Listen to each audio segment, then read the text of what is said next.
Oh, we're live? Okay, hold on. Give me. Okay, hold on. Hold on, hold on. I want to see if I'm actually live or not. Alright, looks like I am.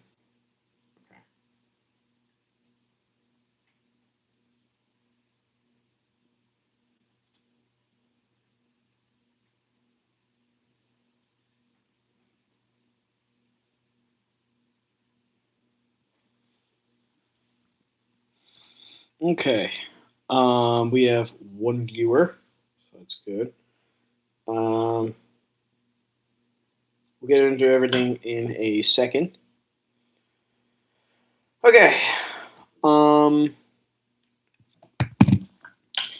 we're gonna try to do the stream today. Hold on, give me 1 second.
Hold on.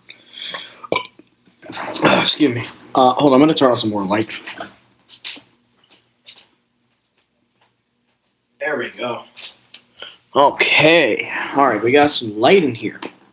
Thank God. All right, welcome to the stream. Today we are going to be doing reviews I've seen. Reviews of movies I've seen. Golden Globes edition 2026. Or Golden Globes 2026 edition, whatever I'm titling this video. I've already forgotten. That's fantastic. So you might be thinking, what is this? So tomorrow, as you're seeing this, East Coast time, tomorrow is the Golden Globes. Um, yeah, look, the Golden Globes looks so much better than whatever the hell Amelia Perez was in, whatever ceremony that was when I was winning awards. Like, well, what are we doing? Um, you already know how much I hate that movie. If you don't, I'm not a fan of that Amelia Perez movie that came out a couple years ago. Hate it. It's one of the worst movies I've ever seen in my entire life, and I'd like to pretend it doesn't exist. So, today we are going to be talking about movies for the Golden Globes, and I have the list right here for my thumbnail that I've created. Yeah, I created a thumbnail, and I did that before I set up the stream. So, the movies we are going to be talking about today are the new Guillermo del Toro version of Frankenstein, If I Had Legs, I'd Kick You, Nouvelle Vague, or Nouvelle Vague. It's one of the two. I think it's Nouvelle Vague is what I'm going to call it for now. Train Dreams, Jay Kelly, Hamnet, and Song Sung Blue. Those are the movies we are going to be talking about today. I should probably preface this. One of these movies I'm not as crazy about it. Everything else I actually either really like or I don't mind as much. One of them is like, eh. You'll probably find out right away. But We're gonna start backwards. I know that sounds a little crazy. No, I'm just playing. We're not gonna start backwards. We're gonna start from the list I had. Yo, I just got a sub. What's up, Daniel? What's pop? I just got that notification from my email. Nice. What's up, Daniel? What's poppin'? All right, so we're gonna get this started. I'm gonna start off with the new Frankenstein movie because, oh boy, this was a treat. What up, Brittany? What up? What up? Um, yeah. So might as well tell you what's going on. I'm doing a bunch of film reviews of movies that are in time of the Golden Globes tomorrow night. Um, Appreciate it. So yeah, no, I got a watch party set up tomorrow night. I won't be able to make it for the live thing, so I'm gonna have to record the actual Golden Globes and react to it later in the night. That's what I plan to do. So you're getting a little late night stream. Yeah, Frankenstein. We're gonna start with that. So the new Frankenstein. I was gonna drink this. I don't know why I opened it. Whatever. Anyway, Frankenstein. This is the Guillermo del Toro version. I had a whole separate film review for this movie, but due to phone storage, not cooperating with me, I've decided we're just gonna do it live. Frankenstein is a movie based on a book of the same name by Mary Shelley. Everybody knows what the book is by now. If you don't, you're living under a rock. I'm sorry to tell you. Frankenstein, this version's a little different. It's more dark and grim, which is what the book always was to begin with.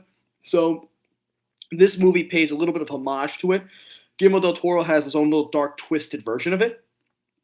And what I really love is, unlike Nosferatu, where it was trying to give you shock value through gothic horror, and while it kind of worked, the acting to me just was not that great. I'm still not crazy about some of the acting, but we move on. This movie had phenomenal acting from Oscar Isaac to Jacob Elordi, who's getting a lot of hype, all the way to Mia Goth, who I'm not crazy about, and I don't like Mia Goth personally, but I thought she did a phenomenal job. And it's one of those movies you had to experience for yourself. Don't just listen to other people's opinions on it. Watch it for yourself. It's on Netflix. It's a phenomenal masterpiece. And actually, some of these movies are from Netflix, so I was able to watch them, just in time for the stream. So I don't think I'm gonna sugarcoat it at all. I think I'm gonna go ahead and I almost typed in the wrong number. That's fantastic. We're giving this a 10 out of 10. We're giving Frankenstein a 10 out of 10 to start. And I'm not going to sugarcoat it. This is one of the best movies of the year for a reason. There's a reason why everybody loves it. It's so well done, so well made. Sets are amazing. Love the costumes. Underrated makeup department, in my opinion. Super underrated. Yeah, actually made Jacob Elordi terrifying. I'm impressed. So, yeah, I'm giving that a 10 out of 10. It's phenomenal. The absolute masterpiece. Now we're going to go to the mid-movie. Or at least one of two or three. There's at least two mid movies on here, and one of them I'm not as crazy about. The other one I don't mind as much. That movie we are going to talk. Actually, that's not really mid, but it's almost mid. But yeah, this is the mid movie. If I had legs, I'd kick you. That's the name of the movie. I wish I made that up, but shit.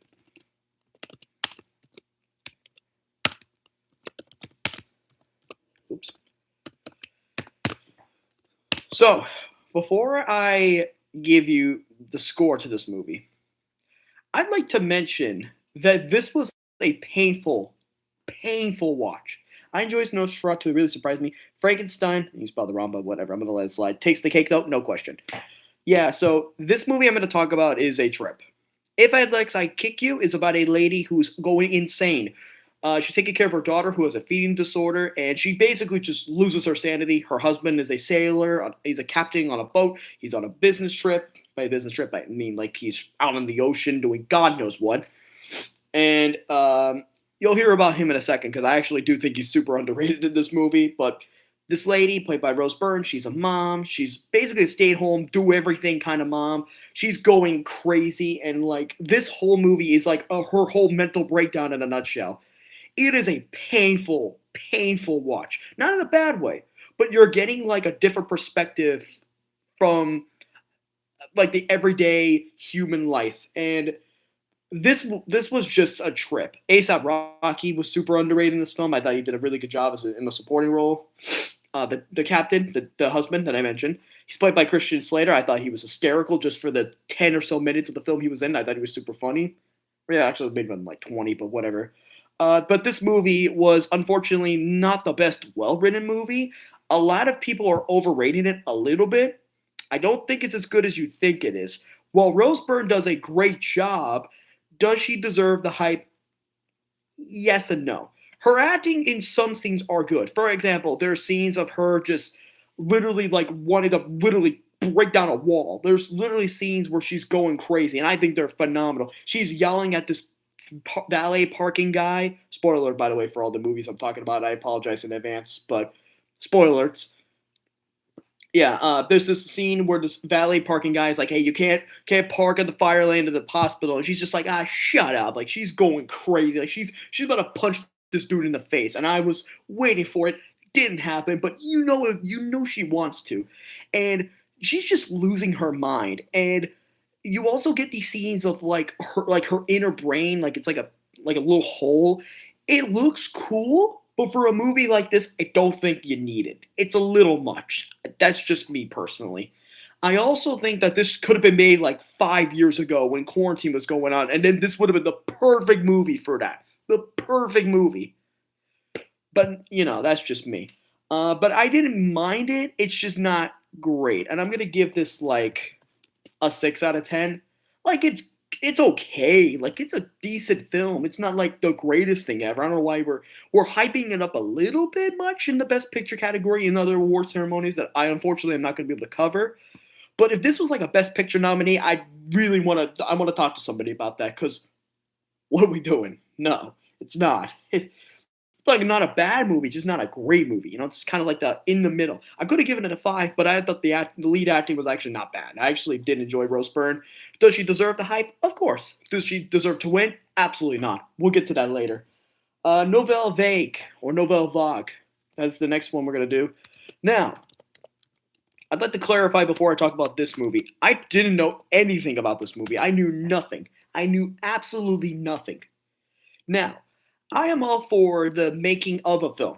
I am all for it. If you're going to document or at least try to interpret how the making of a certain big film in Hollywood was made, I'm all here for it. This was no exception. I had never heard of the movie they were making at the time. It's called Breathless. Excuse me. It was a French film from the early 1960s. It created the new wave of French cinema. And I thought that the making of the film is way more interesting than the movie that they actually did make. That sounds crazy, but I actually did love this movie. Just a little bit less than most of the other films here. It's great.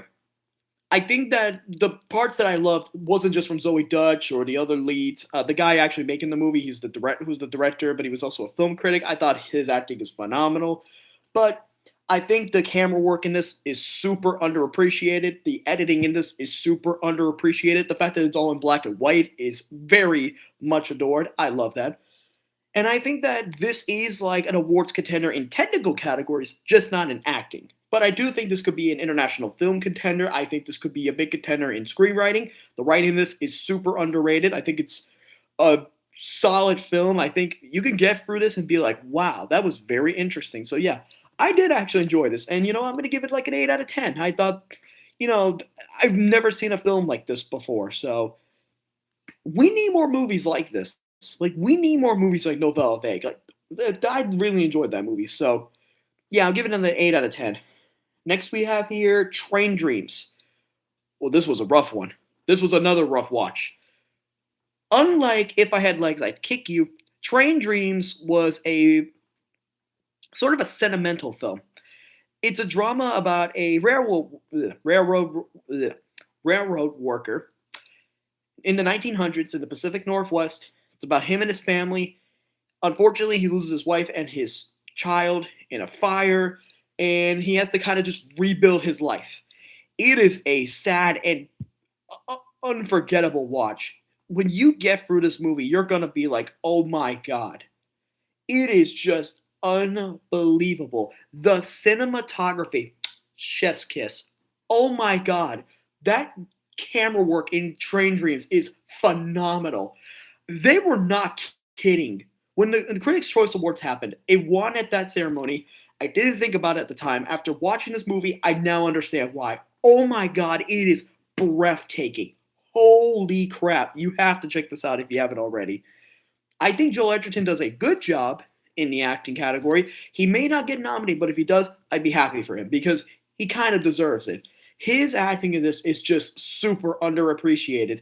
And I think what's so interesting is not even just the camera work, the editing, the flow just felt perfect. Oh my god, it tore at your heartstrings. This was one of the best things I ever watched. That score is just breathtaking. Oh my god.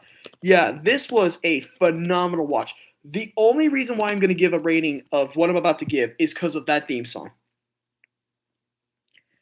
I don't like the theme song. Not a fan of it. I'm giving it a 9 out of 10. I would have given it a 10, but that song, that end credit song, I don't like it. I do not like it. It's probably going to get the original song nomination. I'm not crazy about it. I don't like it. I'm sorry. That's just me. I'm not crazy about it. I'm sorry to Nick Cave or whatever his name is. I'm sorry. If you're watching this, I'm sorry. I don't like your song. I like the score. I just don't like that song. I'm sorry. I just got to say that now. We're kind of cruising through. This might not be a long stream, but I am going to do another stream. I might do it tonight if I still got time. Next, we got Jay Kelly. Excuse me. We have Jay Kelly. If Adam Sandler doesn't win the Oscar for supporting actor, rigged. Rigged. All around rigged. Jay Kelly is about a guy who is down and out. He goes to Europe to hang out with his daughter, but really also to go to this film ceremony in Tuscany, in Italy, because he's getting honored. He was a big actor in the 1980s, 1990s. Basically, he's just George Clooney playing George Clooney. And it is peak cinema. It is not meant to be funny in a sense that some of the smart-witted jokes do come from George Clooney and Adam Sandler just bickering on and on. And Adam Sandler does such a great job. There's a reason why he's getting Oscar hype. If this is the movie where he finally gets nominated for an Oscar, it should be this one. Because, my God, he's trying to get that nomination so bad. Is there a car honking in the back? Oh, my God. Anyway, yeah, Adam Sandler deserves to be nominated for an Oscar. It's appreciated that this was by far his best acting performance I've ever seen in a movie since Hustle, Uncut Gems. Might be up there. But it is so good. It's so good. Jay Kelly is just a fun watch for anybody who loves like cinema and anyone who loves George Clooney or Adam Sandler. Yeah, I'm giving this like a 8 out of 10. While I did like George Clooney's acting and Adam Sandler's acting, I think his acting is the best in this film, and he's more of the lead, in my opinion, than George Clooney. The stuff I didn't like were there's some lines I'm not crazy about. There's some scenes that I'm just like, whatever. The ending's okay, with the exception of like the little tribute of George Clooney clips. I thought that was really nice, but you knew that this was like a tribute for George Clooney. You just knew it kind of was, and it's nice to know that we have a movie that's kind of meta, but not really. But it's kind of nice, It's something different. And I think the best scene in the film is when he's on the train and he's catching up to the dude who steals the lady's purse in the train. Best scene in the whole movie. Oh my god, hysterical! I loved it. Yeah, I'm giving it an 8 out of 10. I thought that was a really solid movie, but there's just a couple scenes I'm not crazy about, and there's some editing shots I'm not really a big fan of. But the camera work is good. I like some of the acting. Laura Dern is okay in this. Nothing too crazy. But yeah, 8 out of 10 for Jay Kelly. Hamnet. Hamnet. Is this the Spielberg movie that might finally win Best Picture? No. It's not. But is it a good movie? Yes. It is a good movie. Hamnet is about William and Agnes Shakespeare. And if you don't know those two names, you know one of them.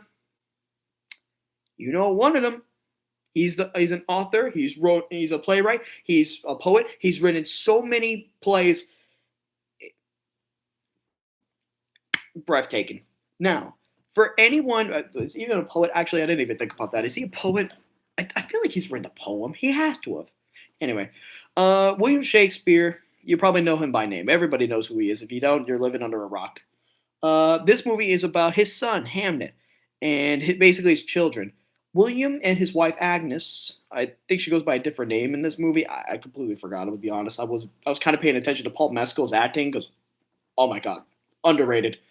There's another reason why like he's also a contender for supporting actor. He's such an underrated actor, and I think that Hamnet is one of those movies that like you have to see for yourself, not just for the acting. I think just for the set pieces, the costumes, they're all phenomenal, and they're super big contenders in both their respective categories. I think what really hampers this movie a little bit is they're really trying to get Spielberg that Best Picture win in like God knows how long. They're trying so hard to get Steven Spielberg to win an Oscar again. The problem is that it almost could have been that movie. But because there were more movies that came out recently and movies that came out way before, like, say, Sinners, One Battle After Another, unfortunately, its chances have kind of dwindled a little bit. However, does that make it a bad movie? Absolutely not. I think the set pieces are the best part of the whole movie. I love the camera work in this movie. The editing's good. I do like the acting from Jacoby Jupe. I thought he did a great job. His brother Noah plays the character of Hamlet. You know, but the play is like Hamnet is also another name for Hamlet. So just thought I'd give you a little lesson there. Yeah, like it's such a great movie, and I think the acting is underrated. And I think Jessie Buckley is a huge contender for actress. Do I think she's gonna win? Most likely, because the category's not the best this year, but the ladies have done their parts. I still think Cynthia Erivo should have been nominated in that category. I stand by what I said. I don't care. Wicked for Good is getting robbed. But regardless, I think Jessie Buckley does deserve to be a Best Actress contender. I think she deserves to win just because if she wins, by the time we get to March, when The Bride comes out, she's going to have so much hype going into next year's Oscars. So that is huge. Or next year's Globes. That is a huge win for her career. So with that in mind, I think we might have another 8 out of 10 on our hands. Hamnet is getting an 8 out of 10. It's just these movies have been like so good. Like I hate to say it, the Globes have gotten a little bit better this year, and like the last couple of years they haven't been the best, but they've gotten a little better. Again, the only movie I thought was more mid was If I Had Legs, I'd Kick You. I think that was the only mid movie on here, but everything else is actually really good. So definitely check out the other movies whenever you get a chance. And I'm gonna end this stream off with the one movie I actually loved more than all the other ones except Frankenstein, and that is Song Sung Blue. This is the saddest movie I have truly ever seen from last year's set of movies. Now, if you were expecting a Neil Diamond biopic, you would be mistaken. This is a movie, not even though it's named after a Neil Diamond song, it is about a tribute band for Neil Diamond. Or, sorry, a Neil Diamond tribute band. They were a famous tribute band called Lightning and Thunder out in Milwaukee in the 1980s. They were a real group. They were a real tribute band. There's an actual promotion of a flyer for Song Sung Blue somewhere on Google Images. You can find it, and it's on Google Images. It's crazy. This movie was a painful watch. There is so many good lines from this. I think the one that hit the hardest is around the end of the movie. Hugh Jackman is hyped, like his version of Lightning. He's like hyped to go see Neil Diamond, but he accidentally hits his head hard. Like he has a heart attack and he accidentally hits his head hard on the sink to his bathroom. That scene is just gut wrenching to watch. Oh my god! And then he puts nail glue on his head. Oh my god! It is utterly dreadful to watch. Now he still performs, but his character, sadly passes away. The guy actually did pass away, so I'll pay my respects, my love and condolences. And yeah, this was a dreadful watch. That ending is one of the saddest endings to a movie I've ever watched. It is so sad. And the movie is just so well done. Like this camera work, this editing. There are again so many other great bits of dialogue. I think Kate Hudson does a phenomenal job. She should win the Oscar or the Golden Globe, in my opinion. If you're gonna pick like a fan favorite from the Globes, give Kate Hudson it, because she did a phenomenal job in this movie. I think what's hampering this movie a little bit is the direction isn't the greatest. I love the writing. It's just the direction I'm not crazy about. And I think that the makeup department did their part. I think it's just this could have came out way before December. You could have made this for like October or like September, right around that gap between Marty Supreme and like One Battle After Another. If you made it in between that gap, I think it would have been a perfect contender. But you know, we move on. Still a great movie. It's just so gut wrenching. Yeah, I'm giving this like a 9 out of 10. This was other than Frankenstein, one of my favorite movies to go right into the Golden Globes. Now, I'm going to mention a couple movies that I have not talked about yet. I'm trying to see if there's any on here that I haven't talked about yet. I think Sorry Baby and Blue Moon are the only ones I haven't watched yet. Excuse me. And the reason why I haven't talked about them is because I haven't seen them. So by the time we get to the Golden Globes, hopefully I will have seen both movies.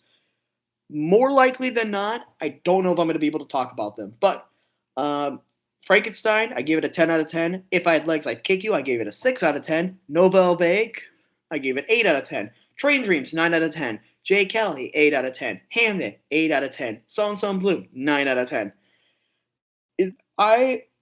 I'm surprised.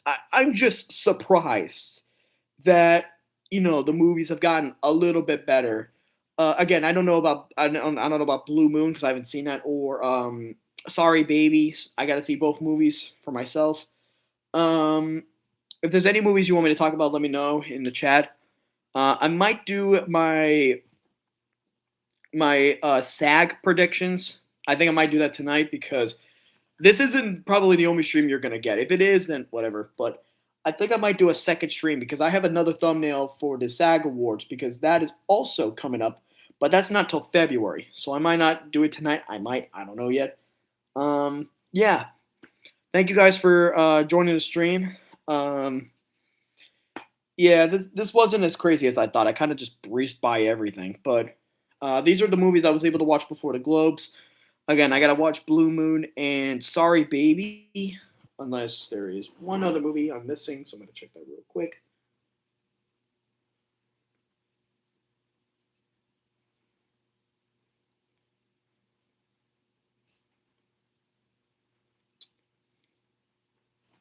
Let's see here.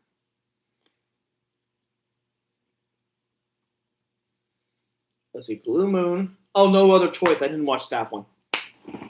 I knew I forgot one. Oh, it was just an accident. I didn't watch that one. Secret Agent, Sentimental Value, Arco, Elio, Little Emily, or the character of Rain, Zootopia, Sarad, the voice of Hin Rajab. I'm not gonna watch the other two, although I have heard Sarad's not bad.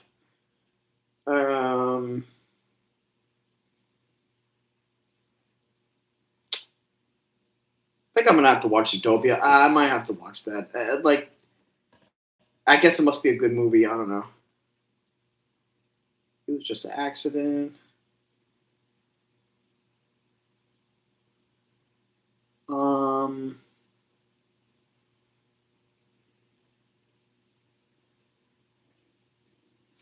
it's weird because I usually never watch like international movies, but I started doing it recently. Um, yeah, I think I'm gonna have to watch No Other. Oh, and Hedda, I gotta watch that one. I knew I was forgetting. After the Hunt. Where's After the Hunt on this category? Oh, Die My Love. I forgot about that one. Oh, the Springsteen movie. Okay, maybe there's more than I thought. I don't know. These were the movies I was able to watch though, so I'll get back to you on the other ones. Again, thank you for joining the stream. We are now about to hit the 30-minute mark. Let's hope the Globes actually do well. I may have to change my predictions a little bit, so I'm gonna change them when we do that stream. I'll see you guys in that stream, most likely. Deuces.